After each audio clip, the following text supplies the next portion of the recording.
Y'all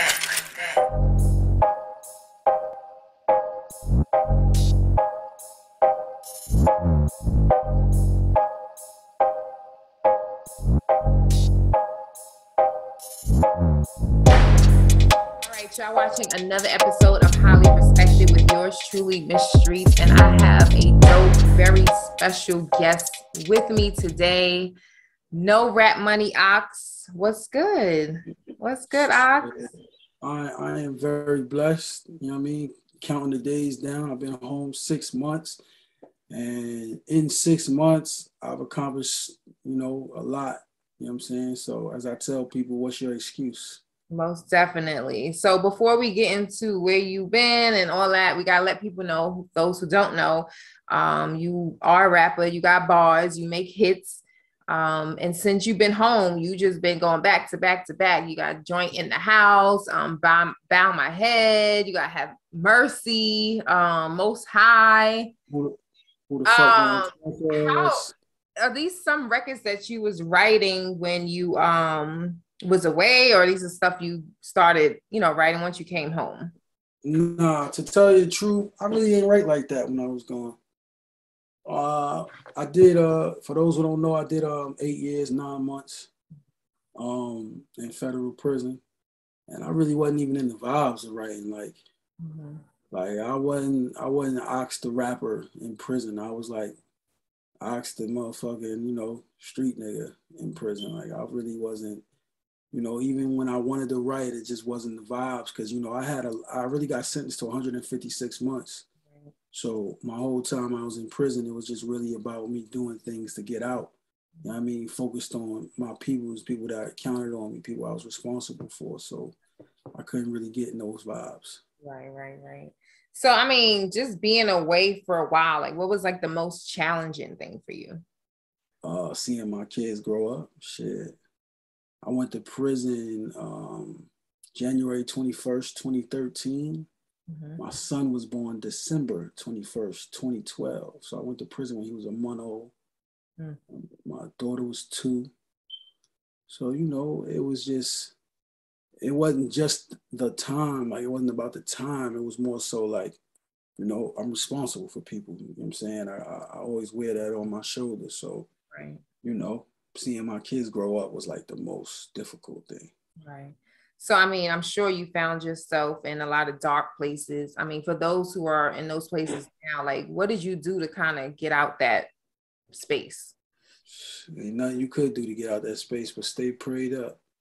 Prison is the devil's playground. You hear me? So, you know what I mean? Like, for real, I had a strong support system for one. I definitely ain't want for nothing in prison. You know what I mean? I did good by a lot of people, so everybody made sure I was good. So I tell people all the time, it pays not to be a dirtbag. Right. It showed, you know what I'm saying? When I was in the joint, like I said, I ain't want for nothing. I had cell phones, my whole bid, been kicked out of different prisons, sent to this prison, that prison, and I still had my way. Right. People made sure I was straight. Right. So, I mean, before you went in prison, you had a whole movement going on, the whole No Rap Money. You and Lex, y'all was just killing the streets.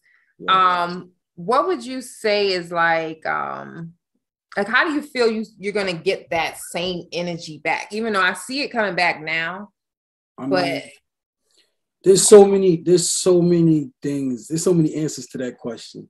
So I'm gonna try to keep it as brief as possible. But all reality is that this shit take hard work and dedication. One of the things I'm supposed to talk to somebody about when I get off this interview is that this part right here is the breaking point for a lot of artists. The breaking point is when you realize, oh shit, there's a lot of work that goes into this. Like I don't just depend on my manager. I don't just depend on the people I brought around me to be part of my team. Right. If things aren't getting done, I go handle them myself, or I set them in motion so I can pass that task to someone else. And I knew what it took, and I knew the dedication it took. So really, this shit is about persistency, consistency, dedication, and every aspect of all those words.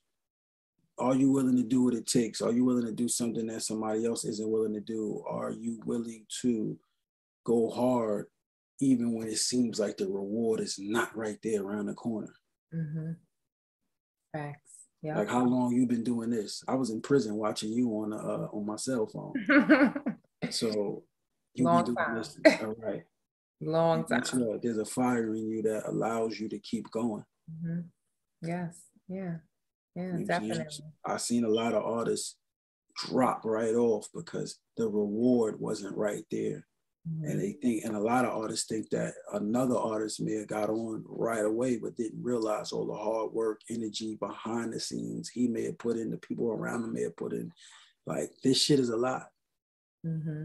What advice would you give your young self? To be honest, it's two parts of my young self, because I always tell people I'd be lying to you, because I've been in the streets a long time, so crime was just there because I always wanted the easy route out.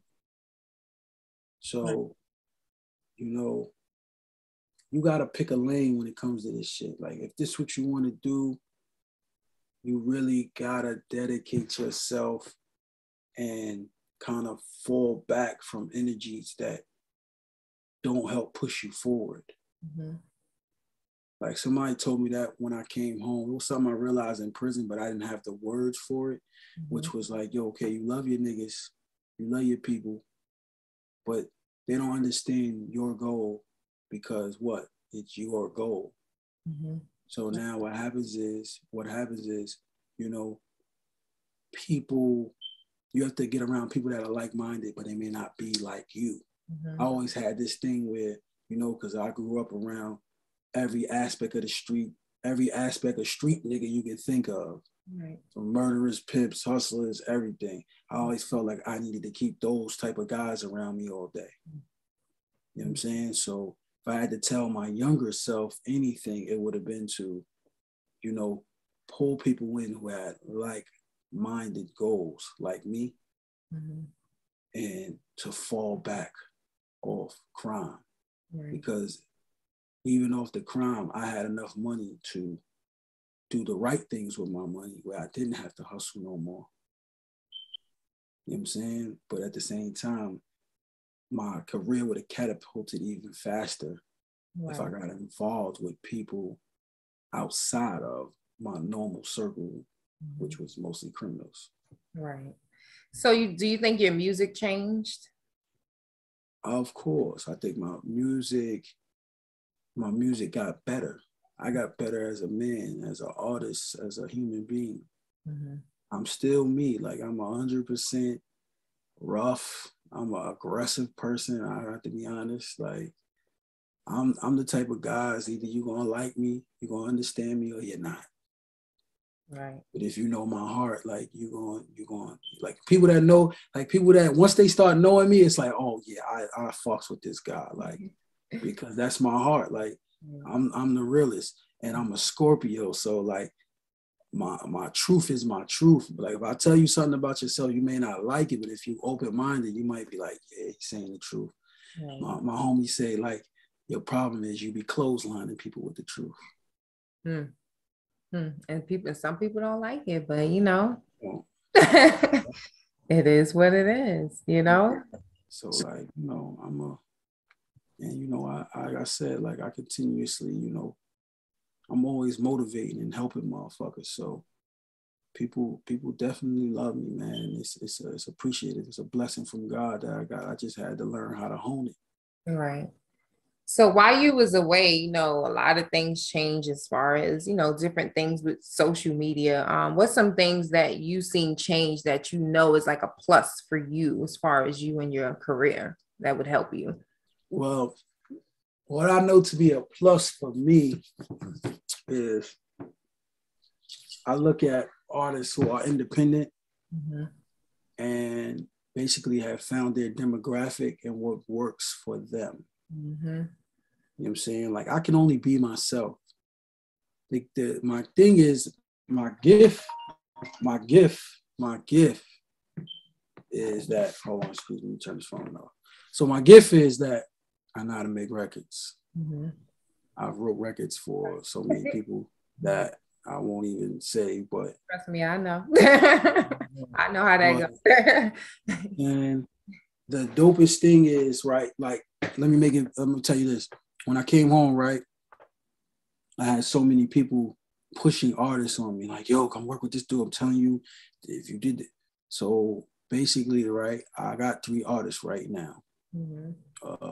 Kid named Too Tall, kid named Bigger, kid named Trell. I'm always looking for more, but this is what I did. I would never ever sit up here and act like I'm a know-it-all. What I did was I took in the energy that they had to give, mm-hmm. because now they helped me not only be open-minded to what's going on, but also be relevant. Right. Nobody wants to come home and sound like the old nigga or the out of touch nigga. You know what I'm saying?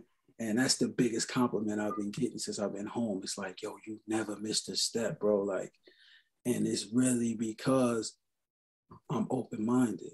Mm-hmm. So I had to find happy mediums. Mm-hmm. I say, okay, boom, this is the beats niggas like right now.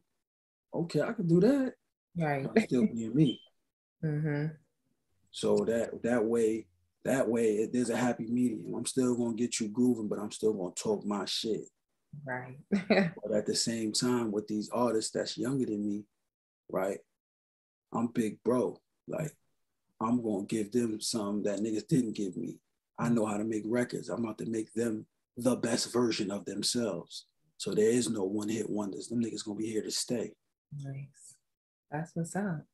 That's what's up. So speaking of that, it sounds like you're trying to do, like, what are you trying to do with them? Are you trying to form like a label or just? Oh God, the label is formed. The label is formed, and the vibe that I want to give, mm-hmm. I want that next G Unit, that next Dipset, that next QC.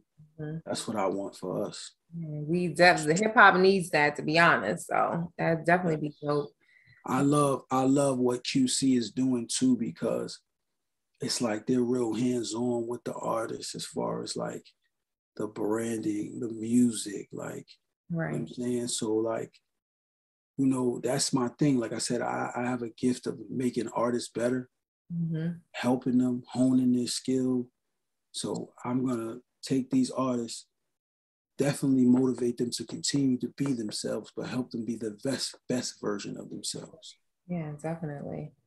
That's cool. That's dope. Like I said, I mean, you pumping the music out, so I'm sure they're gonna do that too. And speaking of music, who's like some people you want to work with? Like, since you've been home, like who's some people you've been, I gotta work with this person. Yo, I'm not gonna lie. I'll be here all day trying to name them. Well, give me at least one. Because like there's so many artists that I like, man. Like, man, name a region. Just pick a region, and then we could go from there. Like, let's keep it in New York. New York. Who do I want to work with in New York? Man, it's a lot of niggas I work with in New York because I didn't work with so many artists from New York. But new. Who's new in New York that I would want to work with? Man, I like everybody. I like Davies. I like A Boogie with the hoodie. I like what's dude name that's with A Boogie and them, Don. He used to be down with A Boogie. Yeah, damn. His name literally on the tip of my tongue. Yeah, I like him. I fuck with Jimmy and them, like, you know what I mean? Like, I fuck with Jimmy and them already. Mm-hmm. You know what I mean? I'm in tune, man. I like Fab. Like, I like the new young niggas, man. It's a lot of new young niggas, man. Like, a lot of people out there doing their thing. Yeah, man. Like, how about when you in the studio? Like, what's your studio? I like the King Streetz nigga. I like a lot of young niggas. I ain't gonna hold you. I'm into who making music and who is willing to put that energy into a situation like I am. Right. Because I just did a record with a nigga from Detroit. This nigga only got like 1,000 followers. Mm-hmm. But he showed me, yo, this is what I'm doing. Look, I shot these videos and listen to these records. The record was hot. Oh, it's a no-brainer, nigga. Let's go. That's all it's about. So yeah, definitely. So yeah, so the music is coming. What else you got coming out? Because I know you dropping so much stuff, but tell people what you. Well, really, right now, this is a content-based situation. Mm-hmm. So what I do is I make sure I YouTube content every week. Mm-hmm. Every 2 weeks, I'm dropping videos, period. Right. Right? While I'm working on a record, because right now I'm working a record that, I see and feel has big potential. And a lot of people have sat there and told me like, yo, this is it. At the end of the day, I make records. So I'm going to do my best to make this record pop and the next record pop. But in the meantime, between time, I'm feeding the streets. I'm feeding the internet with lots of content, lots of behind the scenes. Like I said, I've only been home 6 months. I got 3 videos that I put out in the last 2 months. 3 videos that I put out in the last 3 months. I've established a team that's behind me, that's helping me get things together outside of just content, but putting the brand together. You know what I'm saying? So I got a whole project done, 3 artists. Like, this is 6 months of work.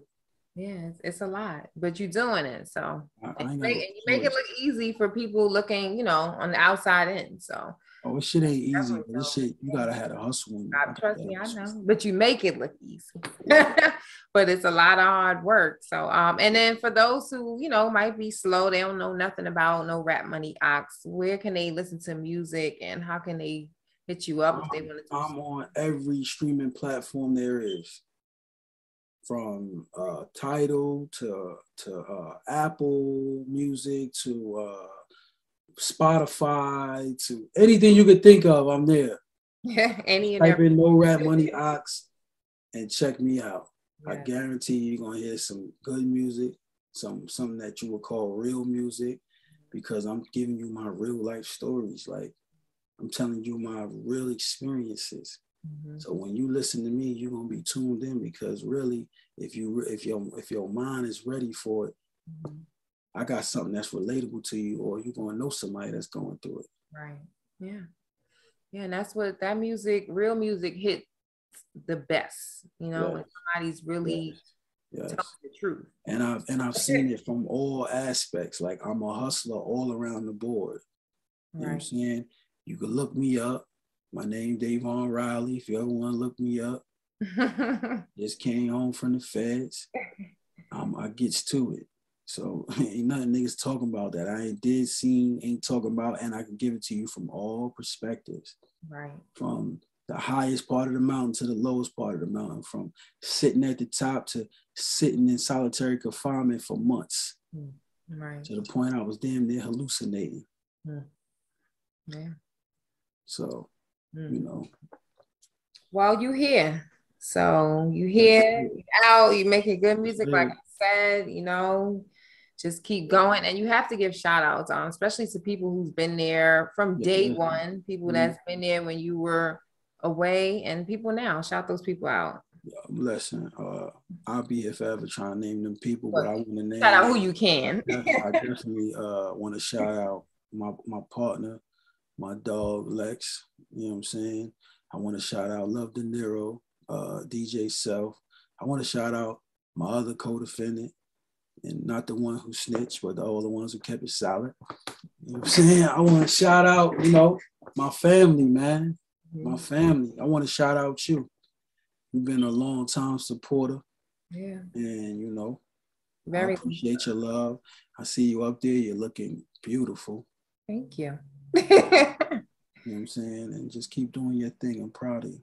Yes, thank you. Thank you. And we quiet about it, but we rep a place called LA Laurelton, and you better say it. People know it. They don't know. I'm like, if they don't know, they better reach back. Hey, do y'all know what's coming out of Laurelton? Y'all don't understand.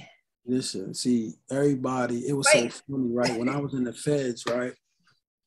I used to talk about Queens, and everybody's quick to hear South Side, or Jamaica. Yeah, Laurelton is in Jamaica, and Laurelton is a world of its own, and those who know. It's no playing games. Zero. You know so Zero. I done seen a lot of it's a lot of your favorite rappers who definitely had to come through with a good pass. Yeah. You know what I mean? And was treated right. Yeah, shout out to Lawson, definitely. Definitely. That's no rap gang. Yeah. So Ox, no rap money Ox, I should say now, because you switched the name up a little bit on me. For real, the No Rap Money brand is important because it's so crazy, right? I think I watched somebody. I think I watched something. I don't know if it was Ja Rule or something, where he was just talking about like, yo, like, do you understand? Like, when this shit is over, you gotta have a plan, because you can't be hot forever. You can't be in the spotlight forever. Right. I was a hustler. Right. I was a hustler before music. I'm gonna be a hustler after music. Yep. The No Rap Money brand is representing a nigga living his best life. And it's not just about hustling on the street. It's about hustling, period. Changing lives, providing for your people. Right. Living to where you wake up in the morning and you like, damn, you know what? I'm making a way. I'm living. Like, everybody don't want a Bentley or a Ferrari like me. They might be cool with the Infinity. Or a Honda that they worked hard for. But guess what? They woke up feeling good, living good to the best of their ability. Yeah, that's right. Us black motherfuckers, man, we got a real stigma with us, man. Like, when we looked at as rich, the first thing they say is, we're a rapper or entertainer or, some sort of ball player. But rich ain't just monetary. Rich is rich in so many ways, mentally, physically, emotionally, spiritually. So, yeah. So when I say no rap money, that means I was getting to it, living my best life. And I'm always going to get to it and live my best life. I like that. Nice. So we're going to leave it like that. You up here preaching today. But no rap money Ox, thank you as always for talking to me. This was overdue anyway, even though we done interviews before, but this one was definitely overdue, but we did it. I'm proud of you. I just want to say, keep doing your thing, stay focused, and tell your story because people need to know. I most definitely will. Yep. Thank you for having me. And again, you look amazing. You look stunning. Thank you.